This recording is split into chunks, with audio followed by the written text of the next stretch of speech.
शुक्लां ब्रह्म विचारसार परमाद्यां जगद्व्यापिनीं वीणा पुस्तकधारिणीं अभयदां जाड्यान्धकारापहां हस्ते स्फाटिकमालिकां विदधतीं पद्मासने संस्थितां वन्दे तां परमेश्वरीं भगवतीं बुद्धिप्रदां शारदां। श्री महागणाधिपतये नमः। श्री महासरस्वत्यै नमः।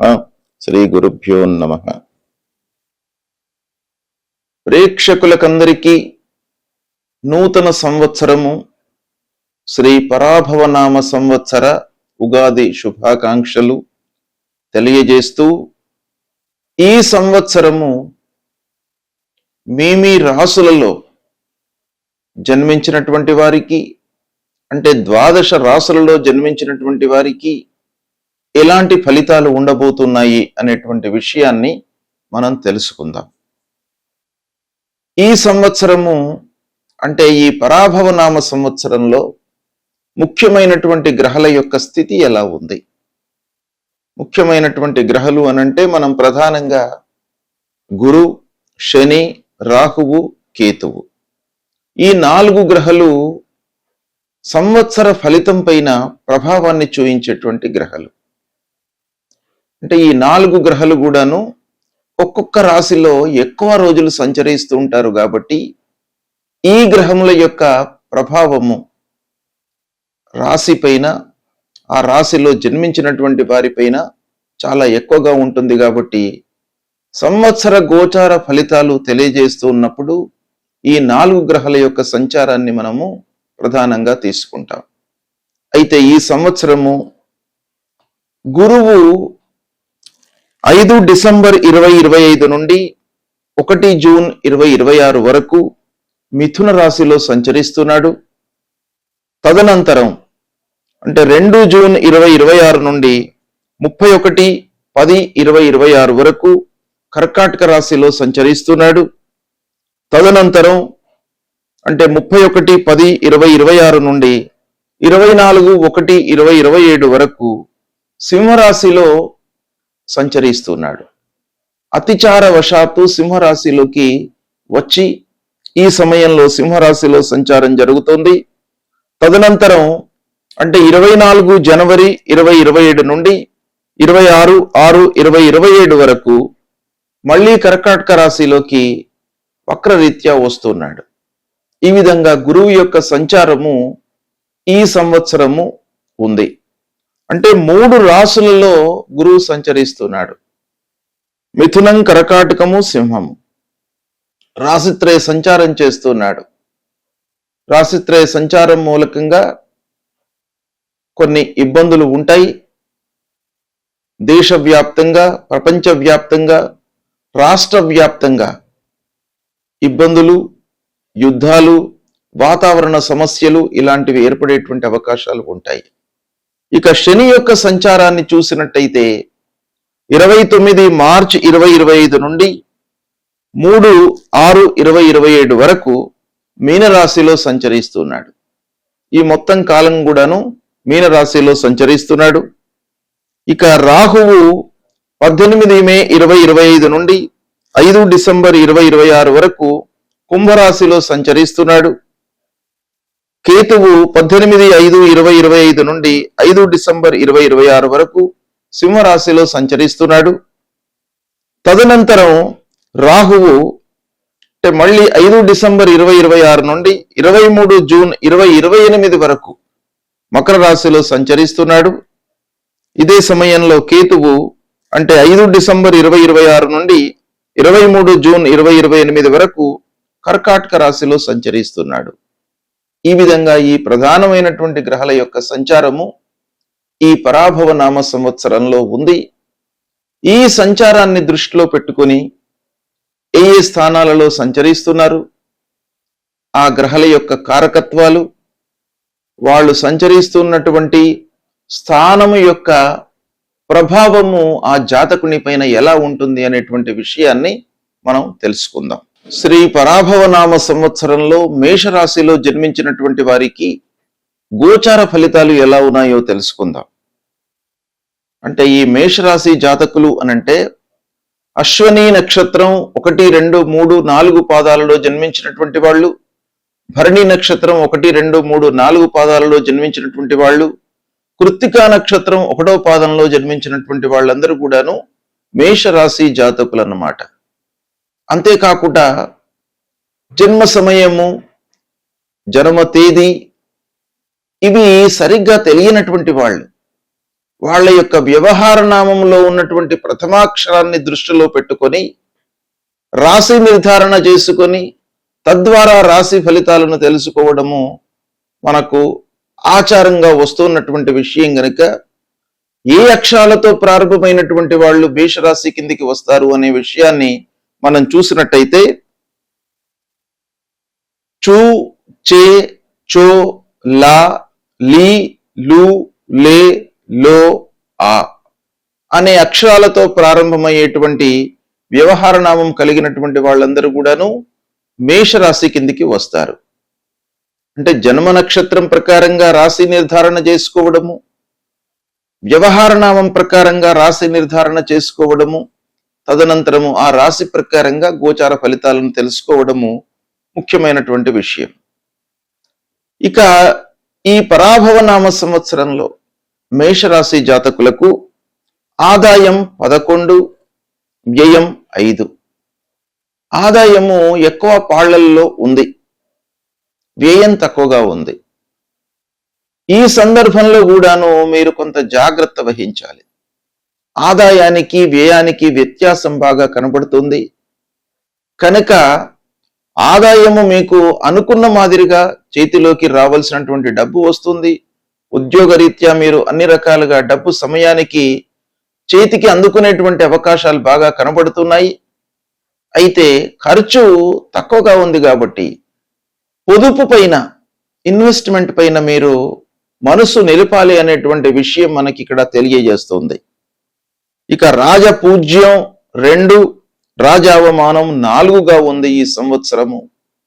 అంటే పూజ్య భావము సమాజంలో తక్కువగా ఉంది, అవమానము ఎక్కువగా ఉంది. అంటే ఈ రాజపూజ్య రాజ్యావమానాలు స్థూలంగా మనకు ఏం తెలియజేస్తున్నాయి అనంటే మీకు ఈ సంవత్సరము సక్సెస్ రేట్ ఎలా ఉంటుంది, ఫెయిల్యూర్ ఎలా ఉంటుంది, ప్రారంభించినటువంటి పనులలో ఎంతవరకు మీరు సక్సెస్ అవ్వగలుగుతారు అనేటువంటి విషయాన్ని స్థూలంగా తెలియజేస్తుంది. ఇదొక్కటే కాకుండా మిగతా గ్రహస్థితిని కూడాను మనం దృష్టిలో పెట్టుకోవాలి. అయితే ఇది ఒక ఫ్యాక్టర్ మనకి ఎలా ఉంటుంది అనేది తెలియజేయడానికి. 2 పూజ్యం, 4 అవమానం ఉంది కాబట్టి కొంత జాగ్రత్తగా మీరు పనులు చేయాలి. ప్రారంభించినటువంటి పనులను గుడ్డిగా అంటే బ్లైండ్గా మీరు ప్రారంభించకుండా ఉండడము అన్ని రకాలుగా మంచిది అనేటువంటి విషయాన్ని మనకు ఈ సంఖ్య తెలియజేస్తుంది. ఇకపోతే గ్రహస్థితి ఈ మేషరాశి జాతకులకు ఈ సంవత్సరము ఎలా ఉంది అనే విషయాన్ని మనం చూసినట్టయితే గురువు యొక్క ప్రభావాన్ని మనం ప్రప్రథమంగా ఎలా ఉంది. గురువు 1 జూన్ 2026 వరకు మిథున రాశిలో సంచరిస్తున్నాడు గనక తృతీయ స్థానంలో సంచరిస్తున్నాడు. తృతీయ స్థానము ప్రతికూలమైనటువంటి స్థానం. తదనంతరము అంటే 2 జూన్ 2026 నుండి 31 అక్టోబర్ వరకు కర్కాటక రాశిలో సంచారం గనక అర్ధాష్టమ స్థానం అవుతోంది. అంటే చతుర్థ స్థానంలో సంచరిస్తున్నాడు. తదనంతరము 24/1/2027 వరకు సింహరాశిలో సంచారం గనక పంచమ స్థానంలోకి వస్తున్నాడు. ఈ పంచమ స్థానం మీకు బాగా కలిసి వస్తుంది. తదనంతరం మళ్ళీ వక్రించి 26 జూన్ 2027 వరకు కర్కాటక రాశిలో సంచరిస్తున్నాడు. అంటే ప్రతికూలంగా ఉన్నాడు. ఈ విధంగా గురువు యొక్క సంచారం ఉంది గనక గురువు, శని, రాహువు ముఖ్యమైనటువంటి గ్రహాల యొక్క సంచారాన్ని మనం దృష్టిలో పెట్టుకున్నట్టయితే ఓవరాల్ గా మనకు నెట్ ఎఫెక్ట్ ఎలా ఉంటుంది అంటే గురువు సంచారము కొన్ని మార్లు మంచి ఫలితాలను ఇస్తూ ఉంటాడు. అదే సమయంలో శని ఉండడం మూలకంగా మనకు ప్రతికూలమైనటువంటి ఫలితాలు ఉంటాయి. రాహు మూలకంగా మంచి, కేతువు మూలకంగా ప్రతికూలత. ఇలా ఒక్కొక్క గ్రహము వాళ్ళ స్థానాలను సంచారాన్ని బట్టి అనుకూలము ప్రతికూలము ఇలా ఉండేటువంటి అవకాశాలు ఉంటాయి. కాబట్టి వీటన్నిటిని కూడాను దృష్టిలో పెట్టుకున్నట్టయితే మేషరాశి వారికి ఈ సంవత్సరము మార్పులతో కూడినటువంటి సంవత్సరంగా మనం భావించవచ్చు. అంటే అన్ని విషయాల లోపల కూడాను మార్పులు చోటు చేసుకుంటాయి. ఉద్యోగంలో మార్పు, జీవితంలో కొంత మార్పు, జీవన శైలి లోపల మార్పు, ఇలా ప్రతి విషయం లోపల కూడాను పూర్వంతో పోల్చినట్టయితే ఈ సంవత్సరములో మీరు మార్పులను అనుభవిస్తుంటారు. మార్పులను మీరు ప్రత్యక్షంగా చూసేటువంటి అవకాశాలు బాగా ఉంటాయి. ముఖ్యంగా మిథునంలో సంచరిస్తున్నటువంటి సమయం లోపల ప్రయత్నాలు ఆరంభంలో మీకు మంచి ఫలితాలను ఇస్తాయి. అంటే ప్రయత్నపూర్వకంగా మీరు చేసేటువంటి పనుల లోపల ప్రారంభంలో మంచి ఫలితాలు ఉంటాయి. అయితే తదనంతరం కొంత స్లో డౌన్ అయ్యేటువంటి అవకాశాలు ఉన్నాయి. అంటే ఆలస్యం అవుతుంది. ఇక కమ్యూనికేషన్ రంగంలో ఉన్నటువంటి వాళ్ళు చాలా అభివృద్ధి పథంలోకి వచ్చే అవకాశాలు కనపడుతున్నాయి. శిక్షణ అంటే వేరే వాళ్ళకి మనము శిక్షణ ఇచ్చేటువంటి తరగతులను రన్ చేస్తున్నటువంటి వాళ్ళు, ఏ రంగంలోనైనా కానివ్వండి, వేరే వాళ్లకు కోచింగ్ ఇస్తున్నటువంటి ఇలాంటి ఫీల్డ్స్ లో ఉన్నటువంటి వాళ్లకు బాగా కలిసి వస్తుంది. విద్యావకాశాలు బాగా ఉన్నాయి ఈ సంవత్సరము. సోదరులతో సంబంధాలు మెరుగుపడతాయి.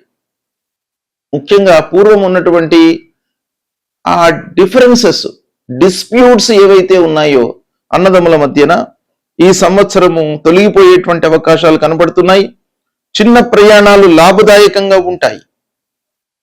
ఇవన్నీ కూడాను మిథునంలో గురువు సంచరిస్తున్నటువంటి సమయంలో జరిగేటువంటి ఫలితాలు స్థూలంగా. ఇక జూన్ నుండి గురువు కర్కాటక రాశిలోకి రావడంతో కుటుంబ విషయాలకు మీరు ప్రాధాన్యత ఇస్తారు. పిల్లలు, భార్య, కుటుంబానికి సంబంధించినటువంటి అన్ని విషయాలపై మీరు మనస్సు నిలుపుతారు, వాటికి ప్రాధాన్యత ఇస్తారు. గృహ సంబంధిత సమస్యలు అన్నీ కూడాను పరిష్కార దిశగా కొనసాగుతాయి. ఇంటి మార్పు లేదా మరమ్మతులు చేసేటువంటి సూచనలు బాగా కనబడుతున్నాయి. తల్లి ఆరోగ్యంపై కొంత జాగ్రత్తలు తీసుకోవాలి. ఇక గురువు సింహరాశిలోకి ప్రవేశించగానే సంతానం విషయం లోపల మీకు శుభ ఫలితాలు కలుగుతాయి. విద్యార్థులు ప్రతిభతో ముందుకు వస్తారు. అంటే వాళ్లకు ఉన్నటువంటి టాలెంట్ను ప్రదర్శిస్తూ ముందుకు వస్తారు. సృజనాత్మకత పెరుగుతుంది, క్రియేటివిటీ మీకు బాగా పెరుగుతుంది.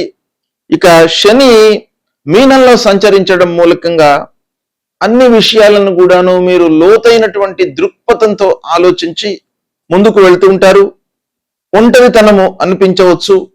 కొన్ని విషయాలలో మీకు దగ్గరగా మిమ్మల్ని ఫాలో అవుతున్నటువంటి వాళ్ళు కొంత దూరం అయ్యేటువంటి అవకాశాలు ఉంటాయి. పాత విషయాలు మళ్ళీ మనస్సును కలవరపరుస్తాయి. ఈ శని సంచారం మూలకంగా ఆధ్యాత్మిక చింతన మట్టుకు పెరుగుతుంది. ధ్యానము, జపము ఇవి చేసుకోవడం చాలా మంచిది శని ప్రభావం నివృత్తి కొరకై. రాహువు కుంభంలో ఉన్నప్పుడు మనకు లాభాలపై ఆశ పెరుగుతుంది. ఇక కొత్త వర్గాలతో పరిచయం ఏర్పడుతుంది. పెద్ద సంస్థల్లో మీరు జాయిన్ అయ్యేటువంటి అవకాశాలు ఉన్నాయి. సంబంధాలు ఏర్పడతాయి. ఆర్థిక ఆశలు ఎక్కువగా పెరుగుతాయి. ఇక మకరంలోకి రాహువు ప్రవేశించగానే కొంత వృత్తి లోపల ఒత్తిడి పెరిగేటువంటి అవకాశాలు ఉన్నాయి. పై అధికారులతో మట్టుకు జాగ్రత్తగా ఉండాలి. పేరు ప్రతిష్టల విషయంలో అపోహలు వచ్చేటువంటి అవకాశాలు ఉన్నాయి. ఇక కేతువు సింహంలోకి రావడం మూలకంగా సంతానంపై కొంత ప్రభావం చూపిస్తుంది. కాబట్టి కొంత పిల్లల విషయంలో జాగ్రత్తలు తీసుకోవాలి. ప్రేమ వ్యవహారాలకు దూరంగా ఉండడం మంచిది. భావోద్వేగాలను నియంత్రించుకోవడం చాలా అవసరము. ఇక కేతువు కర్కాటకంలోకి ప్రవేశించిన తర్వాత ఇంట్లో కొన్ని విషయాలలో మనము అనవసరమైనటువంటి తగాదాలు, కుటుంబానికి కొంత దూరంగా ఉండడము, ఉద్యోగం లోపల మార్పులు, కొత్త ఉద్యోగానికి ప్రయత్నము, సంవత్సరం మధ్యలో చాలా మంచి అవకాశాలు కనబడుతున్నాయి. వ్యాపారస్తులకు నెమ్మదిగా లాభాలు వస్తుంటాయి. భాగస్వామ్యాల్లో స్పష్టత కనబడుతుంది. ఇక ఆర్థికంగా ఆదాయం ఉన్న నిల్వ చేసుకోవడంపై మీరు మనస్సు నిలుపుతారు. ఖర్చులు అనూహ్యంగా పెరిగే అవకాశాలు ఉన్నాయి. శని మూలకంగా అప్పులు రీపే చేస్తారు. డబ్బు విషయంలో కొంత జాగ్రత్త అవసరము. పెట్టుబడులు ఆలోచించి చేయవలసినటువంటి సమయము. భూమి, వాహనము, యోగము ఈ సంవత్సరం మీకు బాగా కనబడుతుంది. భావోద్వేగంతో కొన్ని విషయాలలో ముందుకు వెళ్తుంటారు. చిన్న చిన్న విషయాలలో గొడవలు వచ్చేటువంటి అవకాశం కనబడుతుంది. సాహసంతో సమస్యలను మీరు తీరుస్తారు. ఆరోగ్యపరంగా అనుకూలంగా ఉంది. ఇకపోతే కొన్ని చిన్న చిన్న వ్యాధులు ఈ సంవత్సరము చోటు చేసుకునేటువంటి అవకాశము ఉంది. ఇక విదేశీ ప్రయాణం బాగా కనబడుతుంది. ఉద్యోగరీత్యా చిన్న చిన్న ప్రయాణాలు, మిత్రుల సహాయం కీలకంగా ఉంటుంది. శత్రువులను నెమ్మదిగా తగ్గించుకుంటారు. న్యాయ వ్యవహారాల్లో మీకు బాగా కలిసి వస్తుంది. రాజకీయంలో ఉన్నటువంటి వారికి మిశ్రమ ఫలితాలు గోచరిస్తున్నాయి. సామాజిక పరంగా గౌరవం లభిస్తుంది. గురు అనుగ్రహం వల్ల మంచి సలహాలు లభిస్తాయి. జీవితంలో కొత్త దిశ ఆలోచన మీకు బాగా కలిసి వస్తుంది. పాత తప్పులను మీరు సరిదిద్దుకుంటారు. వాటి మూలకంగా పాఠాలను నేర్చుకుంటారు. శని కారణంగా మీకు చాలా ఓపిక అవసరము. ఈ సంవత్సరము ఆలస్యమైనప్పటికీ న్యాయం జరుగుతుంది, లాభాలు జరుగుతాయి. తొందరపాటు నిర్ణయాలతో కొంత నష్టం కూడాను ఉంది. కనుక స్థిరంగా అడుగులు వేస్తూ ముందుకు వెళ్ళడం మంచిది. సంవత్సరం ఆరంభంలో కొంత కష్టంగా అనిపించినప్పటికీ మధ్యలో ఉపశమనము, చివరిలో మానసికంగా చాలా సంతృప్తిగా ఉంటారు. పిల్లలపై గర్వకారణాలు, విద్యలో మంచి ఫలితాలు ఉన్నాయి. సృజనాత్మకమైనటువంటి రంగాలలో మీరు విజయం సాధిస్తారు. సంగీతము, కళలు, నాట్యము ఇలాంటి విషయాలలో మీకు బాగా కలిసి వస్తుంది. తీర్థయాత్రలు చేస్తారు. దాన ధర్మాలపై మనస్సు నిలుపుతారు. సేవా కార్యక్రమాలలో పాల్గొంటారు. కోపాన్ని నియంత్రించుకుంటారు. ఇలా ఈ సంవత్సరము మీకు బాగా కలిసి వస్తుంది. అయితే ఓవరాల్ గా మనం చూసినట్టయితే కుటుంబ బాధ్యతలు పెరిగినప్పటికీ వాటిని మీరు బాగా స్వీకరిస్తారు. భవిష్యత్తుకు పునాది వేస్తారు. ఓర్పే ప్రధానంగా ఉంటుంది. ధైర్యం తగ్గించుకోకుండా అన్ని విషయాల లోపల కూడాను మీరు లోతైనటువంటి దృక్పథంతో ముందుకు వెళ్తారు. గురు కృప మీకు బాగా లభిస్తుంది. శని భగవానుడి యొక్క ఆశీర్వాదము మీకు లభిస్తుంది. రాహు కేతులను ఆ భ్రమల నుండి పోవడానికై మీరు వర్క్ విషయం లోపల కొంత జాగ్రత్తలు తీసుకోండి. ఈ విధంగా మీకు ఓవరాల్ గా మనం చూసినట్టయితే ఈ సంవత్సరము ఆనందమయంగా జరిగేటువంటి అవకాశాలు మీకు ఎక్కువగా కనబడుతున్నాయి. కాబట్టి ఈ సంచారము తద్వారా ఉద్భవించేటువంటి ఫలితాలను క్షుణ్ణంగా మనం విశ్లేషించుకొని తద్వారా పనులు చేపట్టినట్టయితే మీకు ఈ సంవత్సరం బాగా కలిసి వస్తుంది. గ్రహస్థితి బాగా లేనప్పుడు భగవంతుడి యొక్క అనుగ్రహము కొరకై మనము కొన్ని పరిహారాలను చేసుకోవాలి. అవి ఏంటంటే ముఖ్యమైనటువంటి గ్రహాలు మనకు గురు, శని, రాహువు, కేతువు. గురువు ప్రతికూలంగా ఉన్నప్పుడు అంటే 2, 5, 7, 9, 11 స్థానాలలో గురువు సంచరిస్తున్నప్పుడు అనుకూలమైనటువంటి ఫలితాలను ఇస్తాడు. ఇవి కాకుండా మిగతా స్థానాలలో సంచరిస్తున్నప్పుడు ప్రతికూలమైనటువంటి ఫలితాలు ఇస్తాడు. కాబట్టి ఈ ప్రతికూలతను నివారించడానికి ఆ గురువు యొక్క అనుగ్రహం మనకు కావాలి. కాబట్టి మనము ఆ గురువును ప్రీతి చేసుకోవడానికై ఏం చేయాలి అనేటువంటి విషయాన్ని మనం చూసినట్టయితే ప్రథమంగా గురువుకు సంబంధించినటువంటి మూల మంత్రము మీరు ప్రతినిత్యం కూడాను జపించండి. దేవానాంచ ఋషీణాంచ గురుం కాంచన సన్నిభం వందనీయం త్రిలోకానాం తన్నమామి బృహస్పతిం అనేటువంటి ఈ మూల మంత్రాన్ని ప్రతినిత్యం కూడాను చదువుకోండి. గురువులను సందర్శించండి. సద్గురువుల దగ్గరికి వెళ్ళండి. వాళ్ళ యొక్క ఆశీస్సులను పొందండి. తల్లిదండ్రుల యొక్క అనుగ్రహాన్ని పొందండి. తల్లిదండ్రులకు కావలసినటువంటి సపర్యలను చేస్తూ ఉండండి. తద్వారా మీకు ప్రథమ గురువులు తల్లిదండ్రులు కాబట్టి వారి మూలకంగా మీకు అనుగ్రహం లభిస్తుంది. గురువు మూలకంగా కలిగేటువంటి ఆ దుష్ప్రభావం దూరం అవుతుంది. తల్లిదండ్రులకు సేవ చేయండి. తప్పకుండా మీకు గురువు యొక్క అనుగ్రహం లభిస్తుంది. దక్షిణామూర్తి స్తోత్ర పారాయణం చేసుకోండి. దత్తాత్రేయ స్వామిని కొలవండి. ఈ విధంగా చేసినట్టయితే గురువు ప్రీతి చెంది మీకు అనుకూలమైనటువంటి ఫలితాలను ఇస్తాడు. అదేవిధంగా శనైశ్చరుడు ముఖ్యమైనటువంటి గ్రహ, పాపగ్రహాల లోపల శని ముఖ్యమైనటువంటి గ్రహం గనక ఈ శనైశ్చరుడు 3, 6, 11 స్థానాలలో సంచరిస్తున్నప్పుడు శుభ ఫలితాలను ఇస్తాడు. మిగతా స్థానాలలో సంచరిస్తున్నప్పుడు ప్రతికూలమైనటువంటి ఫలితాలను ఇస్తాడు. ముఖ్యంగా అర్ధాష్టమ స్థానం అంటే 4వ స్థానంలో సంచరిస్తున్నప్పుడు, అష్టమ స్థానం అంటే 8వ స్థానంలో సంచరిస్తున్నప్పుడు, ద్వాదశ స్థానం అంటే 12వ స్థానంలో సంచరిస్తున్నప్పుడు, జన్మ స్థానంలో సంచరిస్తున్నప్పుడు, ద్వితీయం అంటే 2వ స్థానంలో సంచరిస్తున్నప్పుడు చాలా ప్రతికూలమైనటువంటి ఫలితాలను శనైశ్చరుడు మనకు కలిగిస్తాడు. కాబట్టి దీని నుండి విముక్తులు కావడానికై అంటే శని ముఖ్యంగా మనకు జీవితంలో చాలా గుణపాఠాలను నేర్పిస్తాడు. ప్రతి విషయం లోపల కూడాను ఆలస్యము, అనుకున్నవి కాకపోవడము, ఆర్థికమైనటువంటి ఇబ్బందులు, మనిషి లోపల ఒక లేజీనెస్ అనేటువంటిది క్రియేట్ చేయడము, ఇలాంటి ఎన్నెన్నో విషయాలపై శని యొక్క ప్రభావం ఉంటుంది. కాబట్టి శనిని ప్రీతి చేసుకోవడానికి మనం ఏం చేయాలి? ప్రతినిత్యం కూడాను శనైశ్చరుడికి సంబంధించిన మూలమంత్రాన్ని చదవండి. నీలాంజన సమాభాసం రవిపుత్రం యమాగ్రజం ఛాయా మార్తాండ సంభూతం తం నమామి శనైశ్చరం అనేటువంటి మూలమంత్రాన్ని ప్రతినిత్యం చదువుకోండి.